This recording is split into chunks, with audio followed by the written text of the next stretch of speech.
કરીએ છીએ કે શબ્દોની મજા, દાતારીની મજા, કહાતા ચંદનનું સુખ કારમીર શું જાણે. કહાવામાં શું મજા છે ચંદનને ખબર હોય, કારમીર પાણાને શું ખબર હોય કહાવામાં શું મજા છે. હા, ઘણા એમ કહેતા પ્રેક્ટિકલ થઈને રહેવું જોઈએ. હા, બધી બાબતમાં પ્રેક્ટિકલ ન હાલે. સમય આવ્યો છે હે, પણ જે ન કરી હગે એ ન કરી હગે, અને જે ન છોડી હગે એ ન જ છોડી હગે સાહેબ. હા, કોઈ એમાં લોભીઓ બેઠો ને વિચાર કરે મારે કાલથી દાતારી શરૂ કરી દે, ભૂલ ન ખાતા કોઈ દહિયું ન દઈ હગો. એ તો બેઠા હોય ત્યાં સુધી નો તા હોય, બાકી લોહીમાં નથી ક્યાં જ ગયું. આજની વાત ને આ તો દેવાની મનાઈ કરી છે, પણ આ તો હું ક્યાંય પ્રસંગ આવે તેની વાત કરું છું. તમે હીરા ગહવામાં જતા હોય તો ઘણા જોયું છે, અને હીરાના કારખાનામાં આપણે હાલે છે જુનાગઢ સુરતમાં બધે, એ ગહી ગહી ગહી ગહી અને હીરો બનાવે, પણ હીરો છે તો એમાંથી હીરો નીપજે છે, બાકી લઈ જાય ગિરનારમાં જ પાણો. જિંદગી આખી ગહે જો હીરો થાય તો, જેના ધર્મમાં જ નથી, જેના મૂળમાં જ નથી, હીરો હોય તો ગહે નીકળે. બાકી નથી હરવાણી હાથી હોય તો દુકાળમાં ડૂકે નહીં, પણ પેટાળ પાપી હોય એની ભૈખી ન દૂધે ભૂદરા. એ તો હરવાણી હાથી હોય તો દુકાળમાં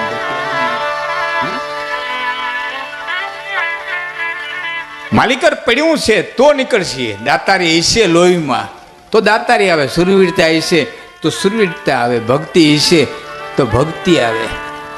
પડ્યું જ ન હોય માલિક તો.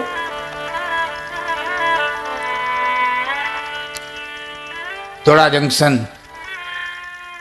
ધના ભગત પટેલ વાવણી કરવા જતા હતા. ગરીબ માણા હામો દઈડ્યો, ભગત મારું ખેતર કોરું રહી જાય હે, કાંઈ છે નહીં. પોતા પાસે હતું વાવણીનું દઈ દીધું.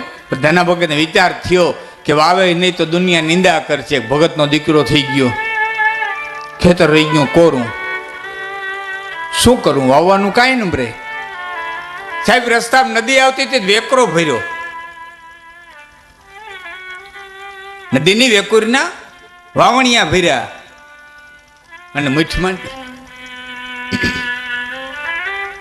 હકીકત તો એ છે કે દાતા હોય ને મીઠ મંડાય, દાતા હોય ને ત્યાં ઓયણી મંડાય. દંતાળ ના હોય ને દાતા કહેવાય, સારા કામમાં ધન વાપરે ને દાતા કહેવાય. દાતા હોય ને ઓયણી મંડાય, ત્યાં વાવેતર કરાય. બાકી દાઢાવમાં તો રાપવું છોડે, બીજાને ઉઠલા હોય ને જળામૂળ કાઢવા હોય ને દાઢે વાવેતર થોડા હોય. અને વાવણી કરી છે ને મારી વાત આમ સમજાય. ડાબા હાથ વણીમાં હોય, જમણા હાથમાં રાયને ખરપ્યો હોય. બળદને ખરપ્યો મારે, ડાબે હાથે દાણા વાવે, જમણા હાથે ખરપ્યો મારે, ડાબે હાથે દાણા વાવે, અને બાજરી પાકે અને ખેડૂતનો દીકરો લણવા જાય તે દ્રશ્ય જોજો. ડાબા હાથમાં ડુંડું આવશે, જમણા હાથની માલિક તો મારા બાપ દાંતેડું આવશે. તો જે હાથે દાણા વાવ્યા એ હાથમાં દાણા આવે, અને જે હાથે બળદને ખરપિયા માર્યા એ હાથમાં દાંતરડું આવે. આ હાથમાં નથી ભોગવવું પડતું. આટલું સનાતન સત્ય કર્મનો સિદ્ધાંત આ જગતમાં છે, કોઈ કંઈ કરી જવું હોય તો. બાકી નથી કરવાના, ભેંસના વાહા જેવા નથી જ કરવાના. જેને નથી કરવું એને તો આખી રાત લાખણથી ગઢવી બોલે, નવદીવની મોરારી બાપુ બોલે. નથી કરવાનું તો નથી જ કરવાનું. ભલો ભલાઈ લહોઈ નીચાય નીચું, સુધા સરાય અમરતા અને ગરલ સરાય મીચું. તુલસીદાસજી મહાત્મે લીખું રામાયણમાં. ભલો ભલાઈ લહી, ભલો મરી જાય ત્યાં સુધી ભલાઈ છોડે નહીં. અને લહોઈ નીચાય નીચું, નીચ માણસ છે મરી જાય ત્યાં સુધી નીચતા છોડે નહીં. માખી ઘીમાં પડીને પોતે મરીને પણ ખાનારાને ઓકાવતી જાય.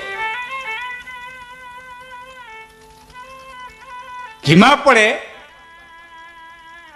પોતે મરે, પ્રાણ દઈ નહીં ખાનારાને ઓકાવતી જાય. અખતરો કહો છો ને, કોકની ત્યાં રાંધણું રંધાતું હોય ને બરોબર આમાં અડધો પ્યાલો ચાહણી ઢોરાય, એને માખી આવે, કીડી આવે, મકોડી આવે. હવે કાંઠે બેહીને ખાય તો એને અડધી નાચ ધરાય એટલું હોય, પણ કાંઠે બેહીને ન ખાય. એમાં પડે ખૂતે પછી મરે. માખી કી મકોડી અને મૂર્ખ નર બધા મધલારે મરે.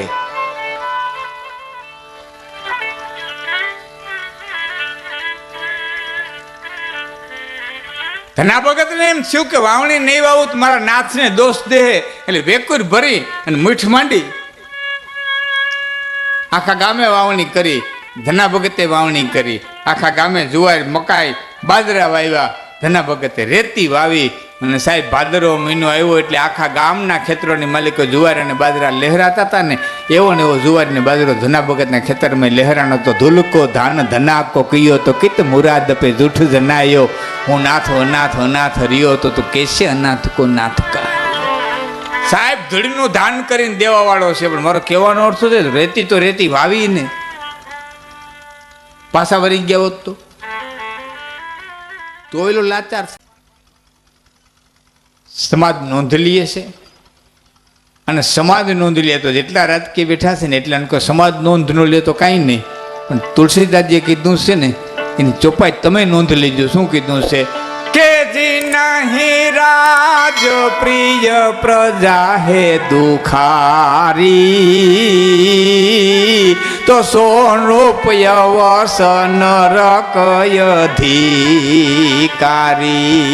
જી નહીં રાજ પ્રિય પ્રજા હે દુખારી.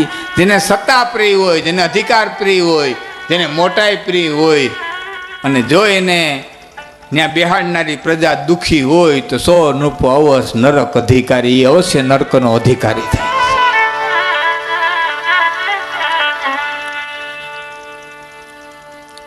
જેને હિ રાજ પ્રિય. આ તો કળયુગ સમય. લલિતભાઈ બધા દાંત કાઢે. હા બધા એ મંડળ આખું છે હું ઓળખું ને લે પણ મજા આવશે ને.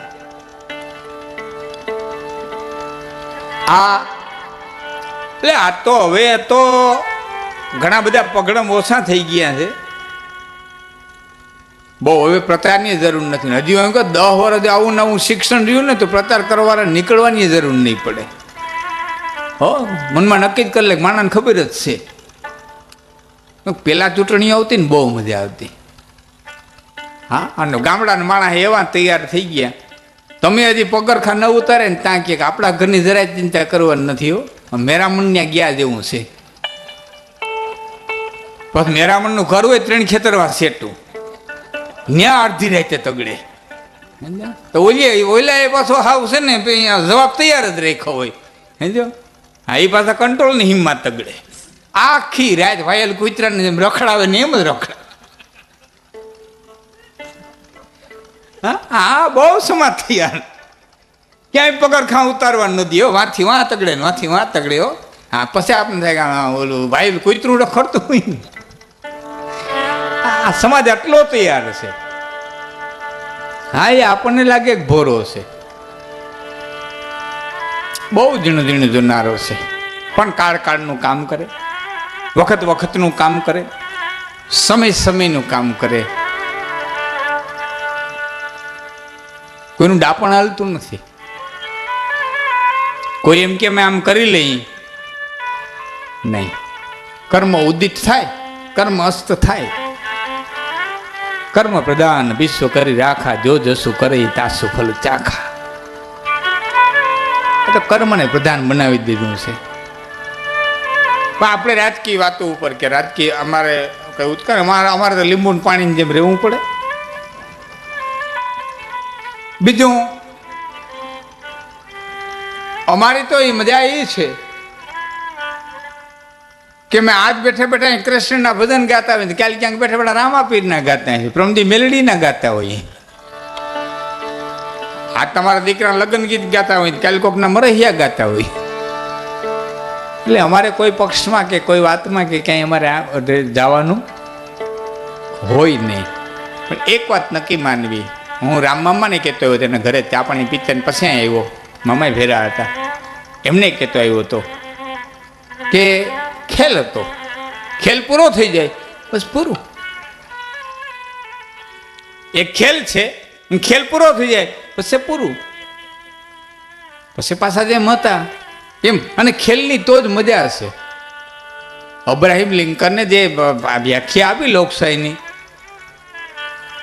લોકોથી લોકો દ્વારા લોકો માટે લોકોથી ચાલતી સરકાર, પણ એમાં સ્પષ્ટ લખ્યું કે પ્રબળ વિરોધ પક્ષ હોવો જોઈએ, અને તો જ મજા છે ને. એ એક ખેલ છે, અને ખેલની મજા વાત કરીશ ને તો યુવાન મિત્રોને કદાચ ખ્યાલ નહીં હોય. મહારાણા પ્રતાપના અવસાનના સમાચાર જેથી અકબરે સાંભળ્યા હતા ને તલવાર મૂકી દીધી હતી દિલ્હીની કચેરીમાં. મહારાણા પ્રતાપ એમના મોતે મર્યા હતા, બહુ મોટી ઉંમરે, પેટના દુખાવાના હિસાબે. પણ અકબરને જેવા ખબર પડ્યા કે મહારાણા પ્રતાપના પ્રાણ ત્યાગી દીધા મહારાણા પ્રતાપે, ત્યારે અકબરે તલવાર મૂકી દીધી હતી. અને કોઈ કીધું તો મહારાજ કેમ તલવાર મૂકી દીધી, હવે કેના સામું લડવું? એમ કે લેડા જેવી વ્યક્તિ એક હતી, હવે હું કેના સામું લડવું?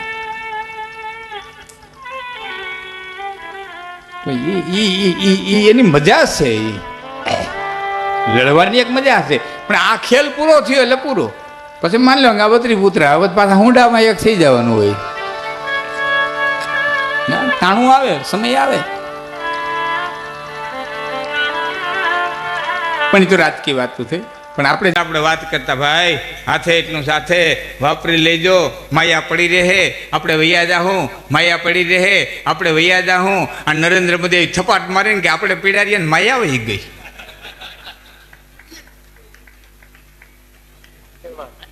હા, આ બાયું બિસાડી કોઈ કુકરમાં હતાડ્યા હતા, કોઈ ગોદડાને બેવનમાં હતાડ્યા હતા, ઝેર ખાવાય નથી એમ કેતી ને પછા 1000 કાઢ્યા. એ આ બધું સાંભળવું જોઈએ બાપુ. હા, આ બધું સાંભળ્યા જેવું છે.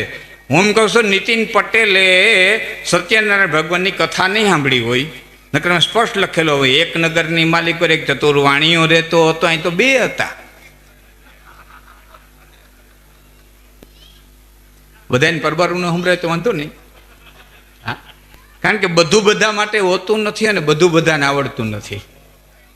લાખણસિંહ ગઢવી, લતા મંગેશકર હોય, આખી દુનિયાને રાજી ન કરી શકે.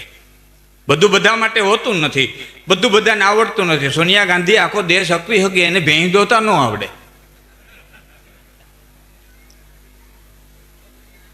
એ બધું બધાને આવડે ને બધું બધા માટે હોતું નથી. સાહિત્ય બધા માટે બધું હોતું નથી. કારણ કે એક સરળ રીતે સમજી જાય, કુળદેવી કષ્ટ કાપજો, રેમાણી કરી દો વાર અવની ઉપર, એક છે મને આપતનો આધાર દુઓ તમને સમજાઈ ગયો. એથી કંઈ આગળ કે તરીથી દે સીધી દે અષ્ટનો નીતિ દે વંશમાં રુધિ દે બાકબાની, આ તમને સરળ રીતે સમજાઈ ગયું. પણ પ્રવીણ સાગરમાં શક્તિની સ્તુતિમાં જાઓ તો કે કિંદરની ધરની અરની ચકપે ધરની ધરની ધરની ગોધરની ધરની અધુરત બરની બરની બરની ખેતરની ચરની થરની થિત્ય તરની તરની તરની અને હે હરની અરની જનશંકર શિખરની કરની કરની કિંદરની ધરની અરની ચકપે ધરની ધરની ધરી. તો અભ્યાસ કરવો પડે, તો ચારણોને બેહવું પડે, સાહિત્યકારોને બેહવું પડે. એ બરાબર ન સમજાય અને ઘણું ન સમજાણું. ઓલો રામદેવજી મહારાજ એમ કે આમ કરીને યોગ કરો તો બધા જ પ્રકારના દર્દ મટી જાય, ને દવા પોતે જ વેચે.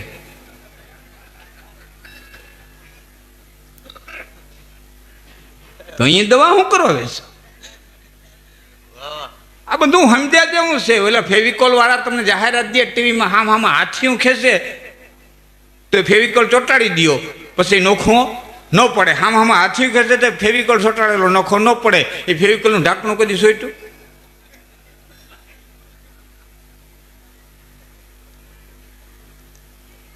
એ આવું છે. આ બધું નથી સમજ્યા જેવું, આમાં ગોટો છે બધું.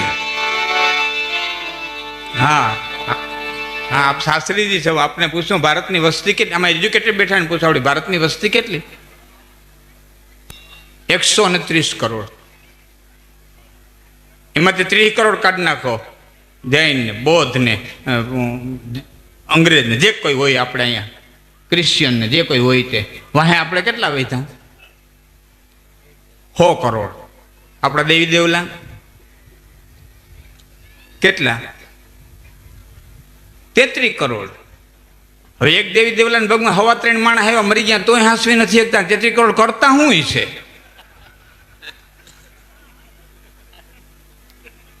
એક બાપ 4 દીકરાને ઘરે બારે કરી દે, 4 દીકરાને વ્યવહારે ચડાવી દે, 4 દીકરાને ધંધે ચડાવી દે, અને મકાન કરી દે, એને વેલસેટ કરી દે. ને આ દેવી દેવતા હવા 3 માણસ ના હાંચવે કે તોય આપણે દુઃખી દુઃખીને દારી હતા. 33 કરોડ કરે હું?